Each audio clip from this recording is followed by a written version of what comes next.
Филиал тынысының бүгінгі шығарылымы Академияның Алматы облысы бойынша филиалының қызметіне арналады. Өткен жылы филиал қабырғасында 3460 тыңдаушы біліктілігін арттырып, Б корпусының 202 мемлекеттік қызметшісі қайта даярлау курстарынан өткен.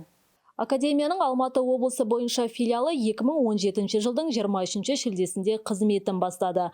21 қызметкер жұмыс істейді. Директоры Шакешев Қазбек Данағұлұлы.